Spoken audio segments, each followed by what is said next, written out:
নমস্কার দর্শক বন্ধুরা, ইমেজ বেঙ্গল হেলথ কেয়ার অনুষ্ঠানে আপনাদের সকলকে স্বাগত। সকালবেলা ঘুম থেকে ওঠার পর গলায় টক জল উঠে আসা, একটা বুকে অস্বস্তি, পাশাপাশি বুক জ্বালা, এইরকম কিছু লক্ষণ বা সিমটম আমরা যখন দেখি আমরা একটু বিচলিতই হয়ে পড়ি। আমরা বুঝতে পারি না যে আমার এই যে সিমটমস গুলো আমি দেখছি এর আড়ালে আমার কি কোনো হার্টের সমস্যা লুকিয়ে আছে, না এটা কি শুধুই অ্যাসিডিটির প্রবলেম বা অ্যাসিড রিফ্লাক্স। স্বভাবতই আমরা অনেকেই আছি যারা নিজেরা সাময়িকভাবে রিলিফ পাওয়ার জন্য অনেকে অ্যান্টাসিড নিয়ে থাকছি, দীর্ঘদিন ধরে অ্যান্টাসিড নিচ্ছি। আর সেই বিষয় নিয়ে কথা বলতে আজকে আমরা আমাদের মধ্যে পেয়েছি কলকাতা শহরের স্বনামধন্য চিকিৎসক ডক্টর নারায়ণ বন্দ্যোপাধ্যায়কে। স্যার নমস্কার, ইমেজ বেঙ্গল হেলথ কেয়ারে আপনাকে স্বাগত। স্যার, এই যে সমস্যাটার কথা আমি বললাম যে সকালবেলা উঠে বুক জ্বালা, গলায় টক জল উঠে আসে এবং একটা বুকের চাপ, একটা অস্বস্তি, এই যে বিষয়টা এটা আমাদের অনেকেরই হয়। আমরা অ্যান্টাসিডও নিয়ে থাকি, কিন্তু দেখা যায় যে অ্যান্টাসিড আমরা নিতেই থাকছি, না নিলে আবার সেই আগের জায়গায় ফিরে আসছি। এই সমস্যাটা যে গ্যাসের জন্য বা অ্যাসিডিটির জন্য হচ্ছে না বুকের অর্থাৎ হার্টের কোনো প্রবলেম, সেটা বুঝবো কি? প্রথম ব্যাপার, হার্টের যে বুকে জ্বালা করতে পারে হার্টের অসুখে, কিন্তু সেটা রেস্টে হবে না। হার্টের যে বুকের জ্বালাটা হবে যখন মানুষ হাঁটতে যাবে বা পরিশ্রম করতে যাবে, তখন বুকের মাঝখানটা জ্বালা করে উঠবে। সেই জ্বালাটা গলাতে যাবে বা দুটো জয়ের দিকে যাবে। কিন্তু শুধুমাত্র ঘুম থেকে উঠে কেউ যদি মুখে বলে যে মুখে টক ঢেকুর আসছে, আর কেউ যদি বলেন যে আমার অ্যান্টাসিড খেয়ে কমে গেল, তাহলে এটা অ্যাসিড রিফ্লাক্স বলেই আমাদের ধরতে হয়। এখন না দুটো জিনিস আছে রিফ্লাক্সের।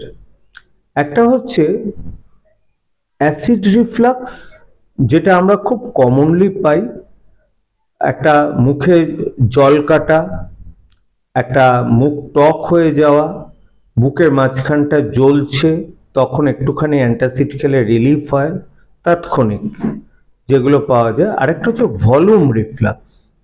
ভলিউম রিফ্লাক্সটা বড় অদ্ভুত। ভলিউম রিফ্লাক্স মানে সকালবেলা উঠে সে কিন্তু বমি করে ফেলে তার আগের দিনে যা খাবার খেয়েছিল। সুতরাং রিফ্লাক্স মানে উপরের দিকে উঠে আসাটা অনেক সময় অ্যাসিড শুধুমাত্র হতে পারে, অথবা যে খাবার ছিল সেটা আসতে পারে। অ্যাসিড রিফ্লাক্স হচ্ছে অ্যাসিড উঠে আসা, আর খাবারের রিফ্লাক্স আমরা বলি ভলিউম রিফ্লাক্স। এবার কোনো কোনো ক্ষেত্রে অ্যালকালি রিফ্লাক্সও হয়, সেটা অত কমন নয়। আমরা এখানে মেইন কনসার্ন হচ্ছে অ্যাসিড রিফ্লাক্স দিয়ে।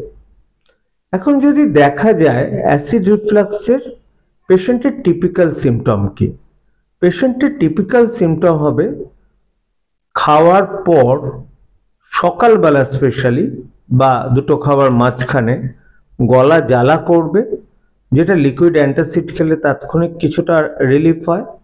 গলায় একটা পোটলা বেঁধে থাকতে পারে, এই সিমটম নিয়ে বহু লোক আসেন।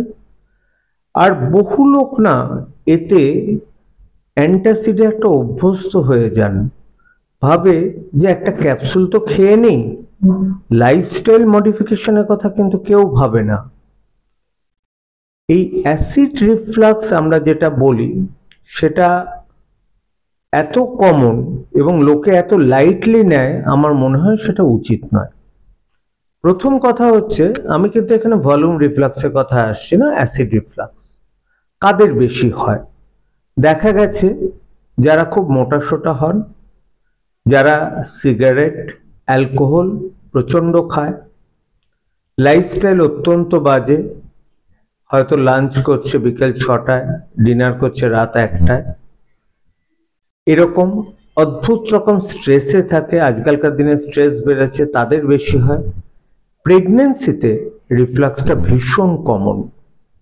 এটা গেল হচ্ছে নর্মাল যাদের অ্যানাটমি আছে শরীরের, যে আমাদের যে খাদ্য নালী যে পাকস্থলিতে মিশছে সেখানে একটা স্ফিংটার থাকে। সেই স্ফিংটারের কাজ কি? খাওয়াটা ইউনিডাইরেকশনালি দেওয়া, অর্থাৎ খাওয়াটা যেন খাদ্যনালী থেকে পাকস্থলিতে যায়। পাকস্থলিতে যে অ্যাসিড তৈরি হয় সেটা উপরের দিকে উঠতে দেয় না।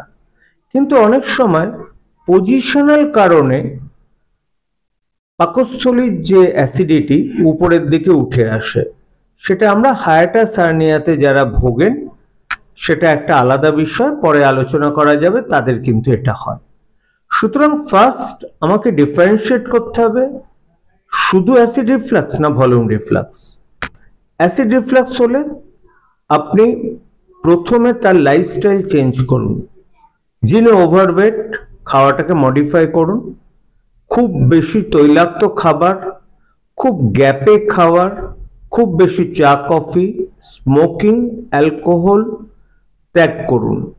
নাম্বার 3 হচ্ছে সবচেয়ে ইম্পর্টেন্ট, রাতে খাবার 9টার মধ্যে খেয়ে নিন, খেয়ে ঘন্টা 2 বাদে শুতে যান, তাতে অ্যাসিড রিফ্লাক্স অনেক কমে। তারপরে একটা course of proton pump inhibitor বা আজকাল যে নতুন ওষুধগুলো এসেছে সেগুলো আপনারা দিন, কিন্তু দিয়ে কতদিন দেবেন? প্রবলেম হচ্ছে বন্ধ করার পর আবার অনেকে রিল্যাপস করে।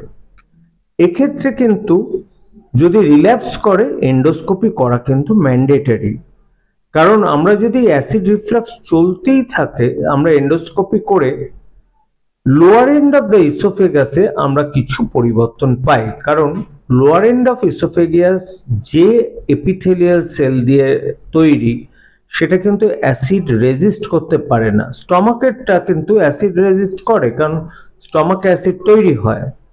যেই উপরের দিকে ওটা উঠতে থাকে লোয়ার এন্ড অফ দ্য ইসোফেগাসে কিন্তু একটা ইসোফেজাইটিস হয় প্রথম দিকে, ওখানটা দেখে বোঝা যায়। এবার গ্রেড 1-এ কিছুই বোঝা যায় না, গ্রেড 4-এ আবার এমন হয় যে ওখানকার সেলটাই পাল্টে যায়, সেটা কিন্তু ব্যারেটস ইসোফেগাস বলে আমরা বলি, যেটা হচ্ছে প্রি ক্যান্সারাস।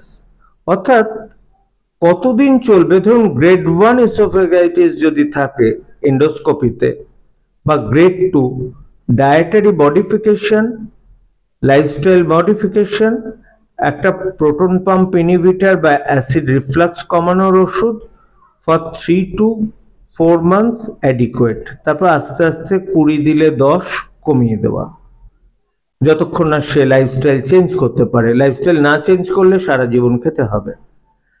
আর যাদের ধরুন ব্যারেটস ইসোফেগাসের কাছাকাছি এসছে, আনফর্চুনেটলি এটা প্রি ক্যান্সারাস, তাদের কিন্তু প্রতি 6 মাস অন্তর অন্তর এন্ডোস্কোপি করে দেখতে হয় যে ওটা কোনো খারাপের দিকে গেছে কিনা, এবং সেক্ষেত্রে অনেক সময় কয়েক বছর ধরে অ্যাসিড সাপ্রেস করার ওষুধ খেতে হয়।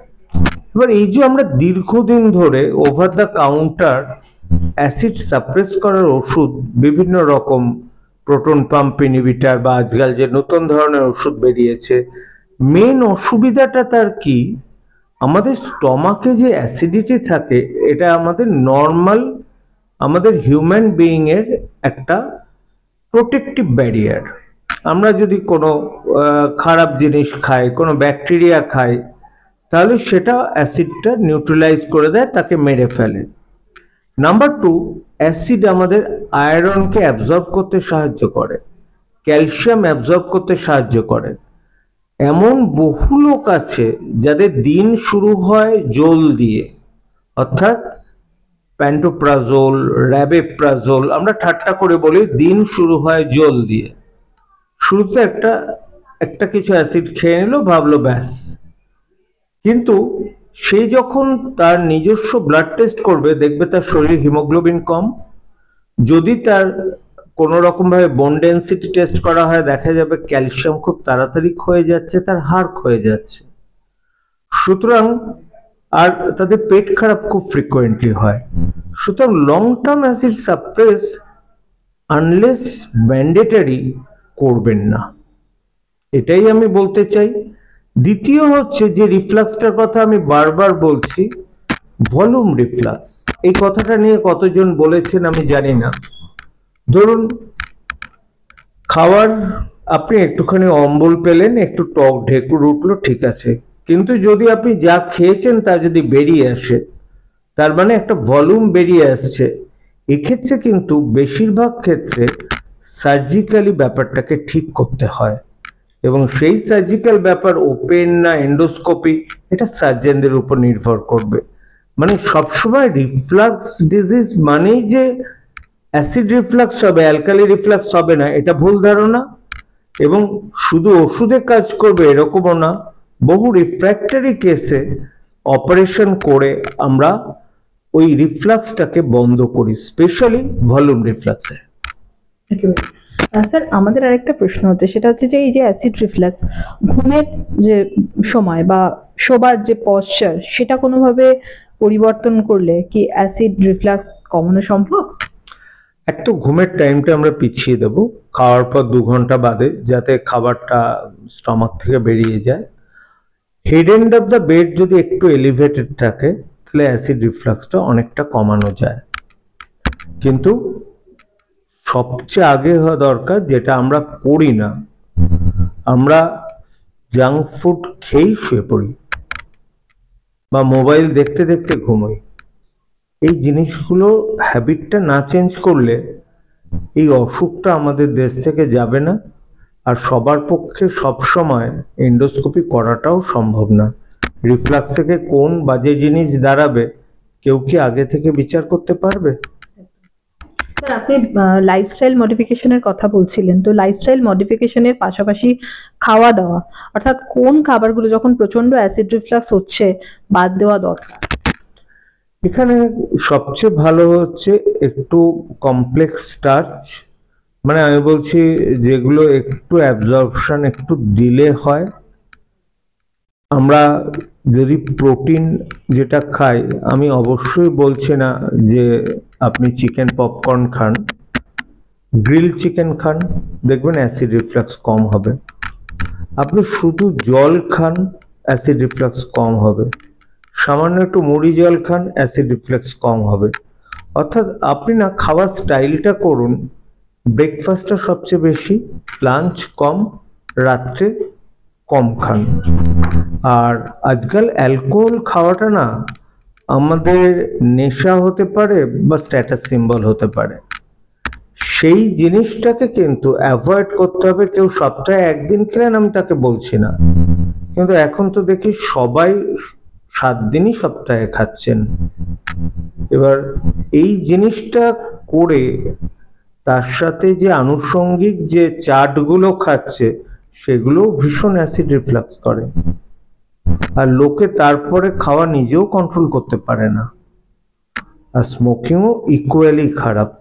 সুতরাং আমি বলবো খাবার হবে সিম্পল, যেমন আমরা ভাত ডাল মাছ তরকারি, কোনো আলাদা দরকার নেই। হ্যাঁ, মাঝে 1 দিন 2 দিন আপনি বিরিয়ানি খেলেন, কোয়ান্টিটিটা কম করুন, খুব মশলাদার খেলেন না। কিন্তু আপনার যদি প্রচন্ড মানে ধরুন বুক জ্বালা করে, যেগুলো ইমিডিয়েট অ্যালজিনেট সলিউশন পাওয়া যায় সেগুলো কিন্তু বুক জ্বালা কমিয়ে দেবে ইমিডিয়েটলি। কারণ এই তথাকথিত ওমেপ্রাজোল বা প্যান্টোপ্রাজোল এগুলো কিছুটা সময় লাগে। আর সোডিয়াম বাইকার্বনেট যে ট্যাবলেটগুলো পাওয়া যায়, ধরুন বেশ কিছু প্রিপারেশন আছে, সেটা তাৎক্ষণিক অ্যাসিড কমালেও রিবাউন্ড কিন্তু অ্যাসিড বাড়িয়ে দেয়। সুতরাং সেগুলো কিন্তু খাওয়া উচিত নয়। এখানে অ্যালজিনেট দিয়ে যে ওষুধগুলো আছে লিকুইড, সেগুলো কিন্তু সবচেয়ে তাড়াতাড়ি অ্যাসিডটাকে রিলিফ করবে। স্যার আপনি একটু আগে চা বা কফি এগুলোর কথা বলছিলেন, তো চা বা কফি তো অনেক ক্ষেত্রে অ্যাসিডিটি বাড়ায়, দুধ চা কতটা মার? দুধ চা রাত্রে না খাওয়াই ভালো। চা, লিকার চা অসুবিধা নেই। গ্রিন টি কতটা হেল্পফুল আমরা নিজেরাও জানি না। তবে একটা কথা বলতে পারি, ব্ল্যাক কফি যদি একদম ব্ল্যাক কফি খাওয়া হয় সেটা কিন্তু লিভারের পক্ষে ভালো। কিন্তু এই চা বা কফি, ক্যাফিন জাতীয় জিনিস কিন্তু রাত্রে খেলে ঘুম আসতে ডেফিনেটলি অসুবিধা হবে। অনেকে না ঘুমানোর জন্য, মানে পড়াশুনো করবে বলে রাত্রে কফি খেয়ে করে, তাদের রিফ্লাক্স কিন্তু হবেই। সুতরাং চা কফি না খাওয়াই ভালো। খেলে লিকার চা হালকা করে, আর কফি যদি একান্তই খেতে হয়, ব্ল্যাক কফি। আরেকটা বিষয়, আমরা অ্যাসিডিটি কমানোর জন্য অনেক সময় কোল্ড ড্রিঙ্কস নিয়ে থাকি, এটা কতটা সঠিক? একদমই উচিত না। কারণ ওই যে বললাম, ধরুন সোডা খেলেন, আমি জাস্ট বলছি কোল্ড ড্রিঙ্কসে আপনার যে জিনিসটা আছে, অনেকে খাবার সোডা যেগুলো পাওয়া যায় খেলো, বা একটা নামে আই দিয়ে একটা নাম খেলো, ওগুলো ক্ষেত্রে না সোডিয়াম বাইকার্বনেট থাকে। সোডিয়াম বাইকার্বনেট হচ্ছে একটা অ্যালকালি, যেটা হাইড্রোক্লোরিক অ্যাসিডের সাথে মিশে, যেটা স্টমাকে থাকে, ইমিডিয়েটলি অ্যাসিড কমায়, কিন্তু আনফর্চুনেটলি সেটা রিবাউন্ড অ্যাসিডিটি বাড়ায়। সুতরাং আমার মনে হয় কোল্ড ড্রিঙ্কস ওভাবে না খেয়ে ঠান্ডা জল খান, দেখবেন অ্যাসিডিটি কমবে। লাস্ট প্রশ্ন, মিষ্টি, অনেক মিষ্টি প্রেমী মানুষরা পছন্দ করেন যে মিষ্টি খাবো, খাওয়ার পরে রাত্রিবেলা একটা, সেটা কি কোনোভাবে অ্যাসিডিটি বাড়িয়ে দিতে পারে? ইউজুয়ালি বাড়ায় না। যাদের ডায়াবেটিক নেই খান না, সবকিছু আটকালে না জীবন চলে না। আমি শুধু আটকাতে বলছি ওভার ফিডিং। যারা মোটা হয়ে যাচ্ছেন তাদের ডেফিনেটলি কন্ট্রোল করুন, আর দয়া করে দেশ থেকে এই মদ খাওয়াটাকে তারা তুলে দিন না। আর স্মোকিং, এটা যতটা কম করবেন আপনি ততটাই ভালো থাকবেন ভবিষ্যতে। Thank you sir, thank you very much. দর্শক বন্ধুরা, আশা করি স্যার যেভাবে বললেন অত্যন্ত সংক্ষিপ্তভাবে, অত্যন্ত বাস্তবিকভাবে স্যার বুঝিয়ে দিলেন, এবং শুধু অ্যাসিড রিফ্লাক্স নিয়ে আমরা যেমন চিন্তা করি, তেমনি অ্যাসিড রিফ্লাক্সকে আমরা অনেক ক্ষেত্রে দীর্ঘদিন ধরে অবহেলা করি, কিন্তু এর যে 4টে গ্রেড আছে এবং সেই গ্রেডগুলোর যে মাত্রা সেটা কতটা গুরুত্বপূর্ণ, সঠিক সময়ে সঠিক চিকিৎসাটা কতটা জরুরি, এই সমস্ত বিষয়গুলো আমরা জানতে পারলাম। তো আশা করি দর্শক বন্ধুরা, আপনাদের যাদের অ্যাসিড রিফ্লাক্সের প্রবলেম তাদের জন্য এটা যথেষ্ট উপযোগী। এই বিষয় নিয়ে আরো কোনো প্রশ্ন থাকলে আপনারা কমেন্ট বক্সে লিখে আমাদের জানান। আপনারা লাইক, শেয়ার এবং সাবস্ক্রাইব করুন। আর আপনারা সকলে সুস্থ থাকুন, ভালো থাকুন। নমস্কার।